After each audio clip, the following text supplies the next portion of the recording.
Hey guys, what's going on? Banana156 here with another video. Remember to subscribe, like, comment, do all that stuff. I do read all comments, so make sure to leave one. But yeah, let's get right into the video. So this video, I'm going to be talking about Cuba. I know I mentioned this in previous videos, but yeah.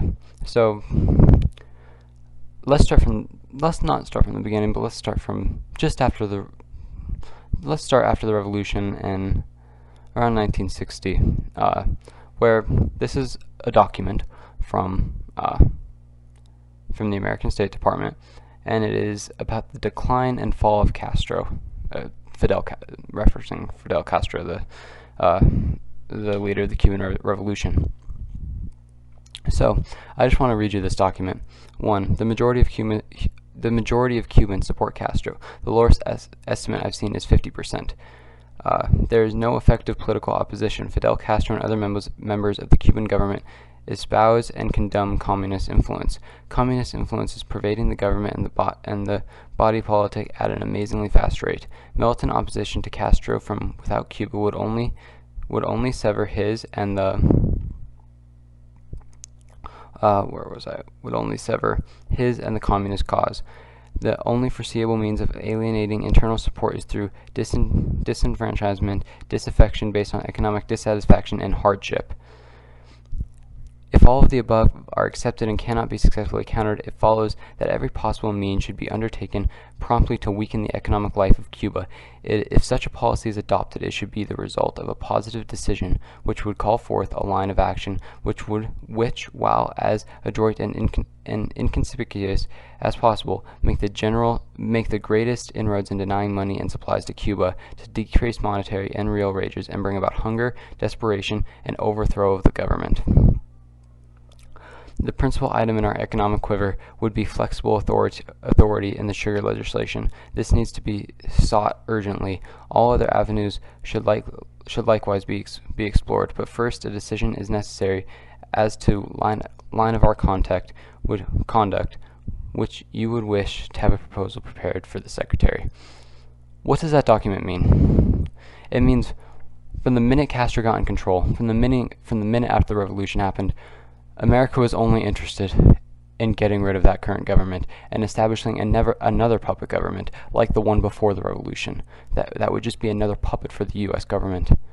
That's what they want. They don't want the Cuban people to have their own government. They don't want the Cuban people to decide their own fate. They want to decide the Cuban people's fate. They just want another territory. They just want another puppet state that they can control and exploit for profits. That's the only goal of the American government in this situation, and is shown in the document. They say that they need to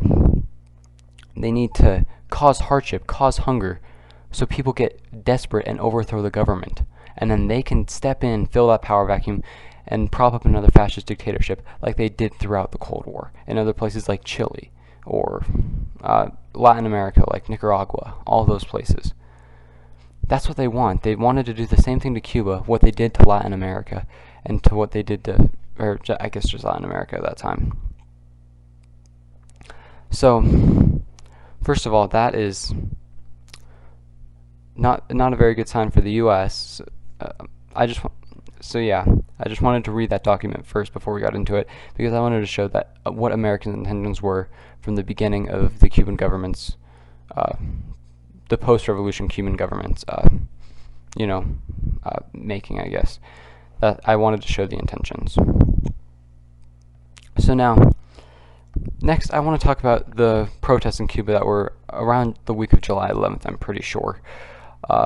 If you turn on your TV during that week, you would be met with constant news coverage of protests in Cuba, saying they're like the largest anti-government protests in Cuban history. And were they actually, though? If you look at a lot of the protests that they were showing, they weren't like that. They had July 26 flags. A lot of the signs were blurred out, which were pro-Cuban messages. And some of the pictures they used were from parades that weren't even in 2021. And they even used, and all of the large groups of people that they had pictures of were shown from pro-government messages from people protesting against the anti-government protesters. It's like undeniable. You can go look at any of the pictures that they showed on like Fox News, NBC, CNN, all those pictures, all the videos were wrong. And if you looked at the signs that were blurred out, a lot of them had pro-Cuba government messages on them. So the next thing I want to talk about is the Biden administration condemnation of the Cuban government's handling of these protests. Now, yes, the Cuban government could have handled these protests better, and they should have.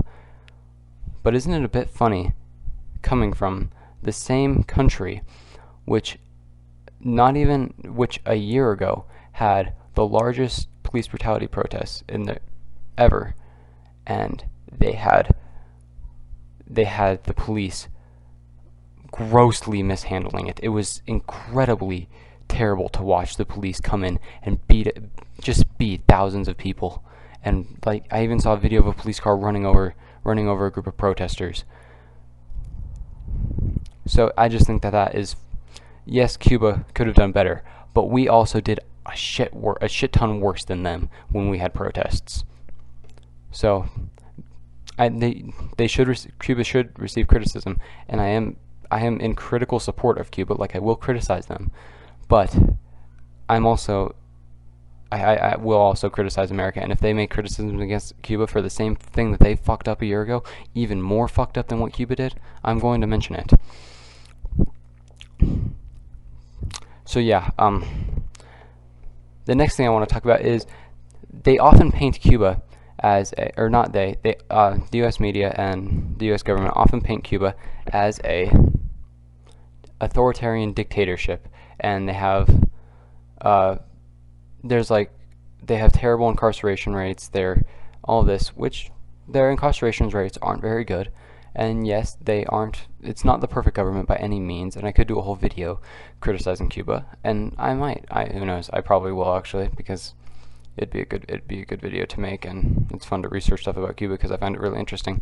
But the US has more incarceration rates per capita, or has a higher incarceration rate per capita than Cuba. They have the largest prison population per capita and total, which is just crazy for us having, what, a third of the population of China? Not even that. I think it's like a fourth of the population of China. And China's like actually fascist. The US wrote the book on mass incarceration rates, or on mass incarceration. And yeah, and to criticize Cuba for that is valid. But the US is a hell of a lot worse than Cuba at it. The next thing I want to talk about is Guantanamo Bay, a torture prison in Cuba that is run by the U.S. that isn't legal. It isn't legal. So Guantanamo Bay is just atrocious. It's just the worst prison in the world. It is incredibly torturous, and a lot of people in there are locked up for no reason. Like the one guy, the first prisoner of Guantanamo Bay was just released, and he was cleared for release 5 years ago in 2016, but couldn't have been released because Trump.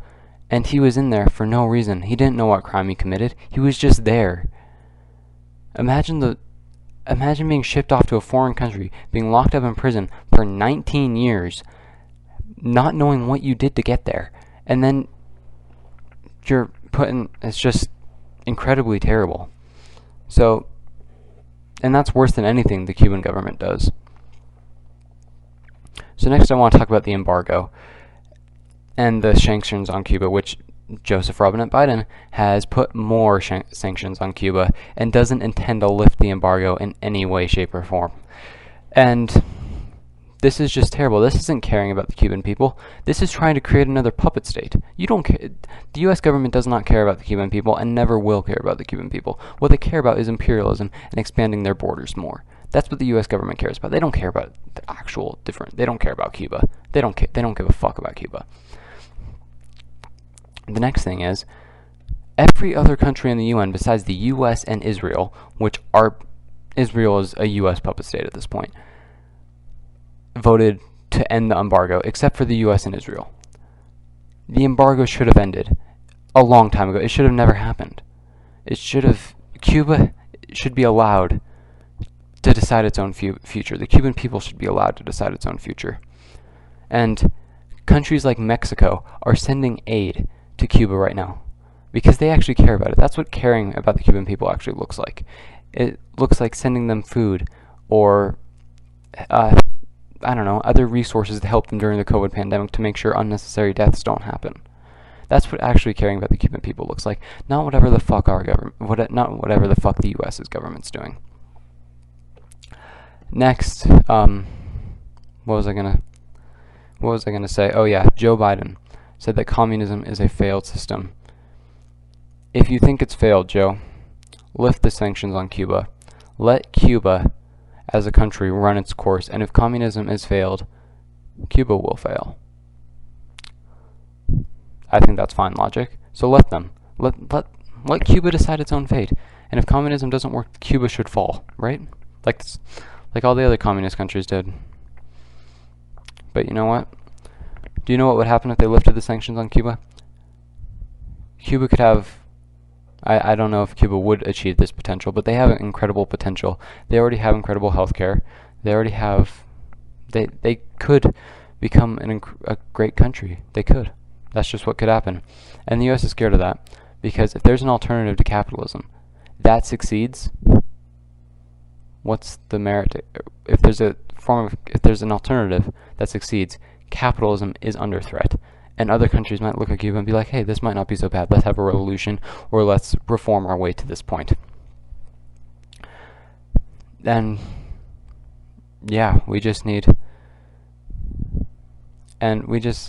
just really want the embargo to be lifted on Cuba and let Cuba actually run its course. Let the Cuban people decide what their country becomes, not the U.S. government decide. I want the Cuban people to be able to decide what happens to their government.